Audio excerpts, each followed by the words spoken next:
Assalamualaikum warahmatullahi wabarakatuh. Baiklah, kami dari kelompok 3 akan mempresentasikan hasil kerja kelompok kami, yaitu tentang Requirements, Planning, and Management. Sebelum itu, kami akan memperkenalkan diri kami terlebih dahulu, yaitu saya sendiri, Hasanur Hasanah, dengan nomor BP 19 10 11 5261 0426. Saya Sylvia Triwahyuni, nomor DP 19 10 11 5261.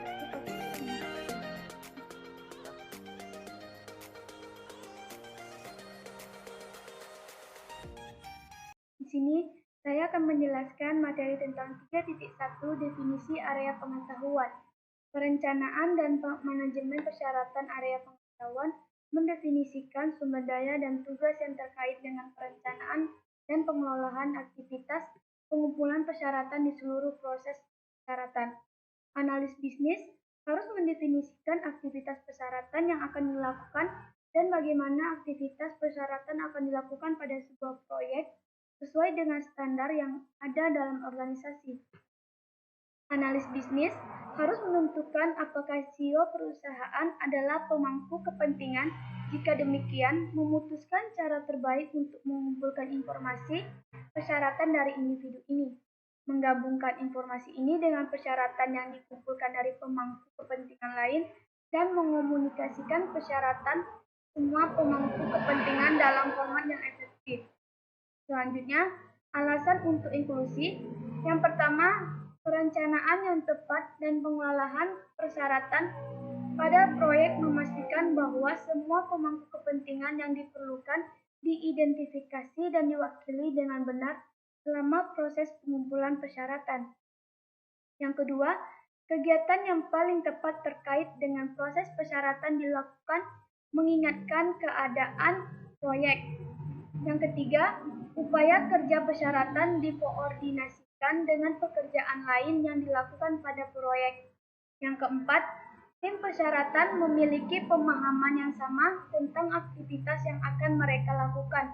Yang kelima, tim BA atau BA dapat secara efektif memantau dan bereaksi terhadap tantangan dan selip persyaratan. Yang keenam, alat, sumber daya, dan kontributor persyaratan tersedia saat aktivitas persyaratan dijadwalkan. Yang ketujuh, perubahan ditangkap dengan benar dan konsisten. Selanjutnya, tugas area pengetahuan. Area pengetahuan ini mencakup 10 tugas yang akan ditentukan dan dikelola oleh analis bisnis melalui proses pengumpulan persyaratan. Selanjutnya, hubungan dengan area pengetahuan lainnya. 1. Masukan, yaitu analisis lingkungan bisnis dari KA Enterprise Analysis. Cakupan persyaratan perusahaan dari KA Enterprise Analysis. Penilaian kelayakan dari KA Enterprise Analysis. Yang kedua, ada keluaran. Daftar anggota tim, proyek yang ditugaskan ke proyek dan peran anggota tim. Daftar pemangku kepentingan dan hubungannya dengan proyek, daftar persyaratan, pengumpulan tugas, dan pembagian kerja. Alat yang digunakan untuk mengumpulkan dan mengomunikasikan persyaratan. Selanjutnya, memahami peran tim untuk proyek. Analis bisnis harus mengidentifikasi, memahami, dan mendokumentasikan semua peran tim yang diperlukan di seluruh spektrum aktivitas terkait persyaratan untuk setiap proyek mereka untuk memastikan bahwa aktivitas ini diselesaikan dengan cara yang paling efektif dan efisien. Penting untuk keberhasilan proyek bahwa semua orang yang terlibat memahami peran dan tanggung jawab mereka. Misalnya, kemungkinan analis bisnis dapat memutuskan untuk berkomunikasi dengan cara yang berbeda, menggunakan metode yang berbeda untuk peran yang berbeda, yaitu presentasi formal kepada sponsor eksekutif dan manajer proyek sambil menggunakan email dan memo kepada anggota tim proyek. Kemudian ada strategi divisi kerja analisis. Strategi divisi kerja analisis bisnis adalah rencana tindakan sistematis yang dimaksudkan untuk mencapai tujuan tertentu. Strategi ini berlaku untuk tim analisis bisnis di mana ada lebih dari satu anggota. Jika hanya ada satu analisis bisnis yang ditugaskan untuk proyek tersebut, Maka, semua aktivitas persyaratan ditugaskan ke analisis bisnis tersebut. Dalam tim analisis bisnis, strateginya adalah menentukan divisi kerja dan mengkoordinasikan transfer informasi dan pengetahuan di antara anggota tim. Kemudian, membagi pekerjaan di antara tim analisis bisnis. 1. Tujuan membagi pekerjaan di antara analisis bisnis dalam sebuah tim menghilangkan hambatan kebingungan dan ketidakpastian yang dapat ditempatkan di antara analisis bisnis dan tujuan mereka. 2. Deskripsi. Pemimpin atau tim akan memutuskan dan menerapkan metode yang paling cocok bagi tim untuk mencapai tujuan spesifik mereka. Ini adalah tugas untuk memutuskan analisis bisnis mana dalam tim yang ditugaskan untuk aktivitas persyaratan. 3. Pendahuluan. Kegiatan persyaratan atau rencana kerja persyaratan. Ketiga, proses dan elemen 4. Proses dan elemen berdasarkan konsensus tim. Tugas selesai ketika semua aktivitas persyaratan ditugaskan ke analisis bisnis. 5. Pemangku kepentingan adalah analisis bisnis dan pemangku kepentingan yang terkait dengan aktivitas persyaratan. Aktivitas persyaratan. 6. Hasil kerja sumber daya analisis bisnis yang ditetapkan dalam rencana kerja persyaratan. Menentukan pertimbangan perencanaan. Perencanaan dan manajemen persyaratan biasanya merupakan tanggung jawab bisnis analisis. Bagian ini dimaksudkan untuk membahas tugas-tugas yang harus dimasukkan oleh analisis bisnis dalam perencanaan dan pengelolaan definisi persyaratan dan dokumentasi. Pentingnya perencanaan yang baik tidak dapat dilebih-lebihkan karena akan memiliki dampak besar pada pencapaian persyaratan identifikasi. Akan memiliki dampak besar pada mencapai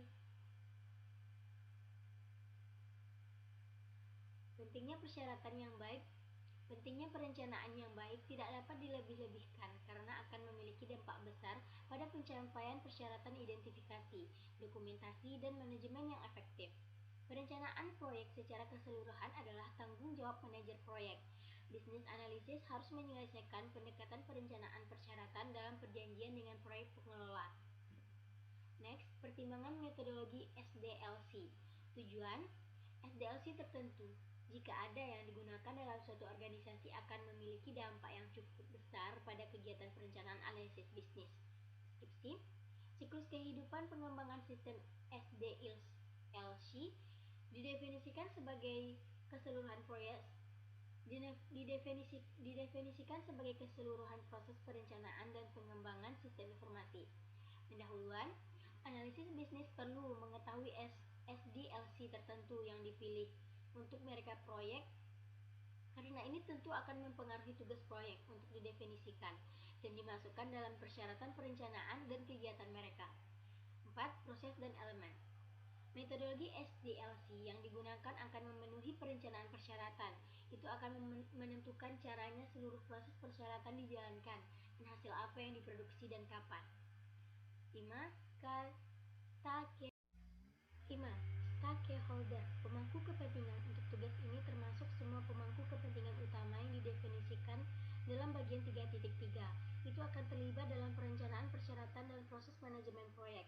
6. Kiriman SDLC yang dipilih mewakili hasil utama dari tugas ini. Pilihan ini juga akan menyebabkan dimasukkannya persyaratan tugas terkait untuk menjadi bagian dari perencanaan proyek. Kemudian, pilih aktivitas persyaratan.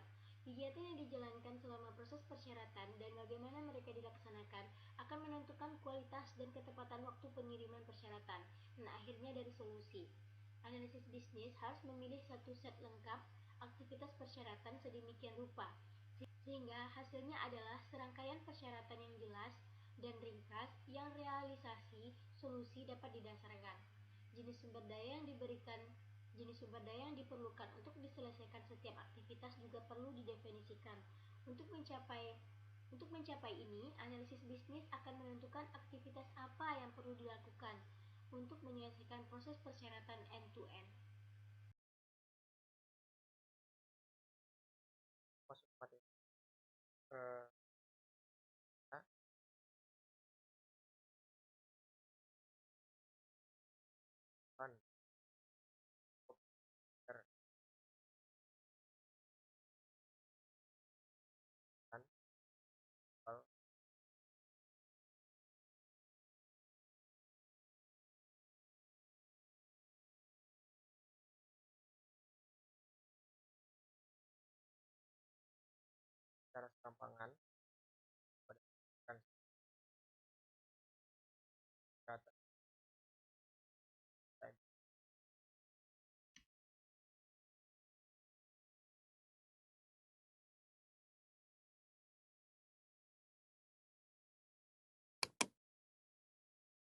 mengelola ruang lingkungan sekitar baik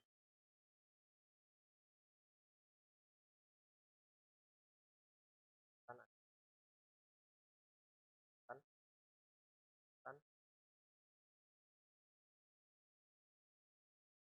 atau area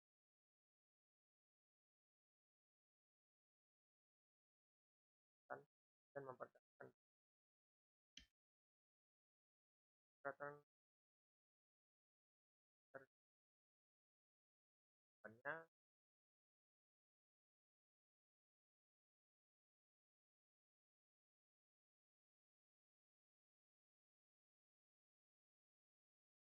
apa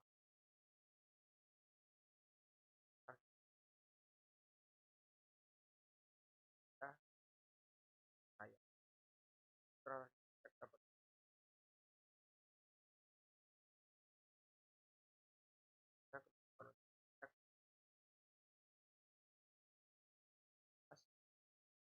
tentang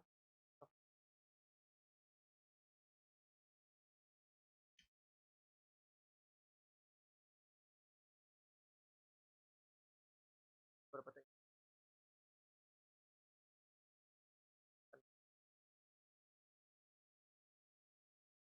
pendidikan perubahan pendidikan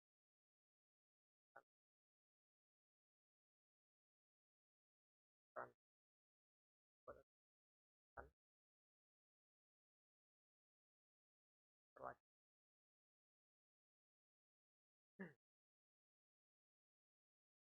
kelola bahan kesehatan bahan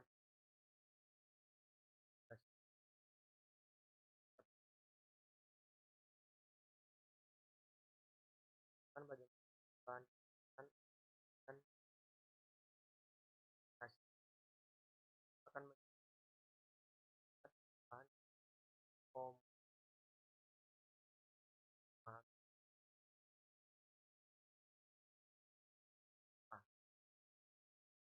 menangkap masalah atau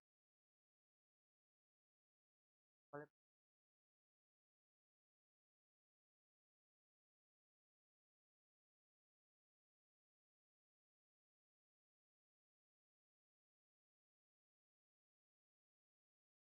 petugas dalam tujuan